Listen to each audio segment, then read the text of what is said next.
Pogosta tema v našem okolju, pa tudi po vsej Evropi, je medgeneracijsko sodelovanje. Medgeneracijsko sodelovanje je spet eno od tistih področij, kjer se tudi Evropska skupnost zaveda, da je zelo pomembno in naj bi ga razvijali, naj bi ga čim bolj podprli, naj bi čim bolje delovalo v vsaki družbi. Govorijo tudi o inclusive society, vseobsegajoči družbi, ki je družba vseh generacij, ne samo ene generacije, kompetentne, kot ji pravimo, te, ki je aktivna, ki odloča o nas, o politiki, o ekonomiji, o vsem, ampak naj bo to družba vseh generacij, tudi mladih, vsi moramo imeti svoje mesto in tudi starejši. Zelo podpiramo to. Ker se je to malo pozabilo, ker je kapitalizem in kapital stavil v družbi samo na tiste, ki so prinašali največ dobička, ki so bili dirkalni konji za kapital, je izločal mlade, jih ne pusti na trg dela dolgo, 30-35 let stari še ne morejo priti nekje v neke stalne dejavnosti ali projekte ali time, ker nimajo izkušenj. Kje naj jih dobijo, če ne tam, da delujejo nekje? Nas po diplomi na fakulteti ni nobeden vprašal, koliko imamo izkušenj. Nič nismo jih imeli. Hkrati smo mislili, da smo najbolj pametni in da smo vso znanost pogoltnili. Ampak nas so spustili in gotovo smo delali napake. Ampak smo se učili, dobivali smo izkušnje in smo rasli s tem.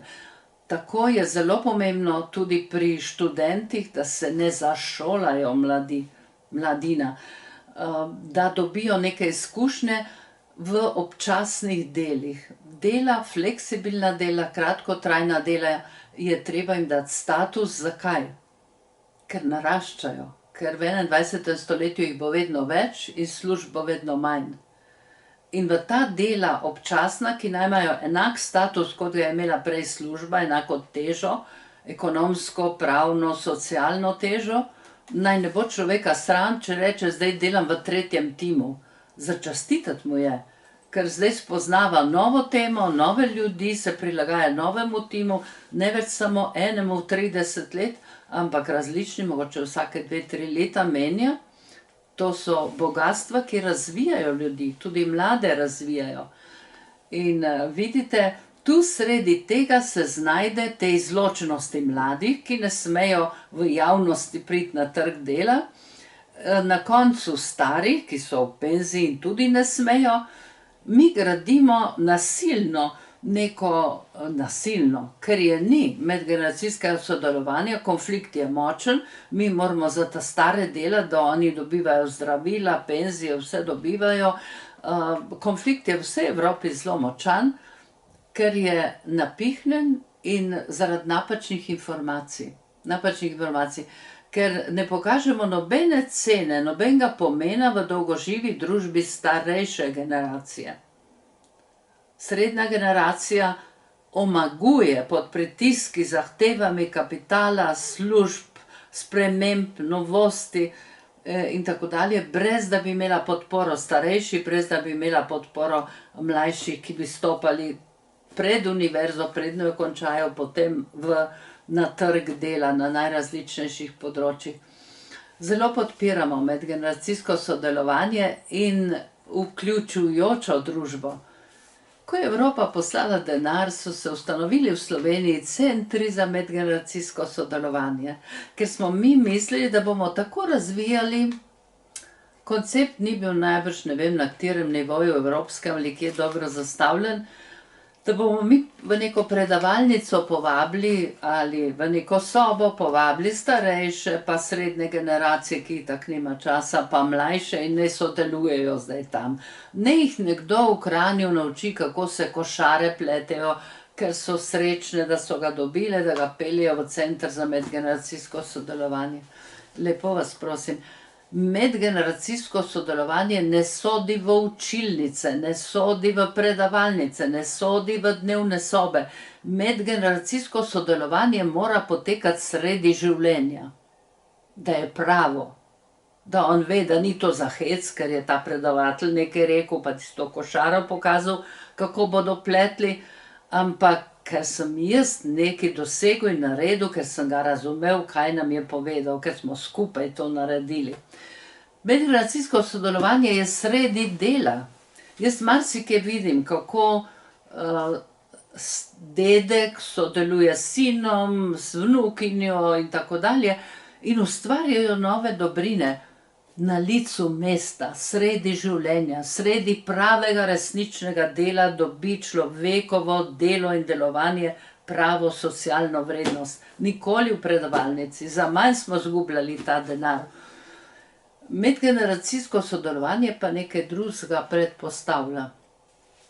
Ker tega nismo, jih povabili v predavalnice. Predvideva, da je delovanje. Mi 19-letnikov, 18-letnikov, 23-letnikov ne moramo srečati, če ne delujejo na družbenem tržišču, v raznih delovanjih, proslavah, kulturi, ekonomskem delu in tako dalje. Ne moramo jih srečati tudi starejših, ne, ker so v svojih garsonjerah po blokih. Pestujejo samomore, ali bi, ali ne bi, ali imam pogum, depresijo in živijo kot paraziti po nepotrebnem. Po nepotrebnem. Ljudje imajo, vsak ima velike sposobnosti, vsak človek ima mnoge moči, posebno voljo, posebne interese, sposobnosti, da nekaj ustvarja in dela in to moramo omogočiti. In tu se bodo generacije srečale, ena drugi v podporo sredi življenja, sredi dogajanja, ne pa v predavalnice. Medgeneracijsko sodelovanje bi kmalu, če bi se uresničevalo nekaj tega, bi kmalu zmanjšalo konflikt med mladimi in starimi. To lahko iz izkušenj povem, ker se srečujemo vse generacije, tisti, ki so zaposleni, tisti, ki prihajajo kot študentje k nam, da sodelujejo honorarno ali kako drugače, jaz kot upokojenka, in moram reči, da se krasno razumemo. In se občudujemo, bi rekla, eden drugega. Jaz ta mlade, oni pa nas, pa tiste ta stare, ta srednjo generacijo, zelo odgovorne ljudi, zelo produktivne ljudi, po njih se ravnamo in potem pohitimo. In starejši in mladi hitro pohitijo za njimi. Vsak si nekaj dajemo, veste, delo in učenje je socialni proces, je socialni odnos. Ni to samo po sebi, ki bo nastajalo v neki klopi, ker vsi sedijo in jim dopovedujemo potem mlajši starejšim, starejši mlajšim. To ni medgeneracijsko sodelovanje. Dajmo se potegovati za koncept pravega sodelovanja sredi življenja. Imamo upokojenko, recimo, smo spodbujali babice na posodo, recimo na Univerzo za tretje življenjsko obdobje. Gospe, ki so osamljene v bloku, ne vejo, kaj bi z življenjem, otroci so daleč, imajo svoje družine, službe, zaposleni, nikogar k njej. In babice na posodo bi bile babice tistim otrokom, ki so v tistem bloku, eno nadstropje, dve nižje, na razpolago bi jim bile, da so jim babice. In v nekaterih primerih, moram reči, se je to uresničilo. Gospa, ki je bolehala neprestano, žalovala za svojim možem, tožila zgubljala voljo za življenje v svoji samoti in tako dalje. Ko se je spoznala z dvema otrokoma mlajše družine, ki so hodili ob 5 domov, ko so starši šli službe, so šli po otroke, in se jim ponudila, da bi se ona z njimi igrala oziroma da naj se igrajo v njenem stanovanju, pa jim bo kakšne pravljice brala, bodo igračke imeli pri njej, bo naredila malco, pa se bodo pogovarjali. Bo šla ponje v vrtec in jih pripeljala k sebi. Kakšna pomoč za starše, da vejo, da so otroci že doma, že v bloku jih čakajo, da so v varnem okolju, da imajo kvalitetno srečanje s to gospo, ki jim nekaj psihično tudi tem otrokom daje. Otroci so bili veseli, ker so šli med prvimi domov, gospa jih je včasih takoj po kosilu prišla iskat. Gospa je spremenila način življenja. A veste, nisem mogla verjeti, kaj to psihološko pomeni zbuditi nekega človeka. Gospa je začela hoditi v hribe, gospa je začela spet plavati, je šla na dopust, njene oči so žarele. Ona je bila zdrava, ko sem jo vprašala, a bo šla zdaj na operacijo kolena ali ne. Oh, je rekla, se me niti toliko ne boli več. Prej je pa samo o tem govorila, zato sem jo z ljudnosti vprašala. A veste, življenje si dajemo eden drugemu, ko sodelujemo.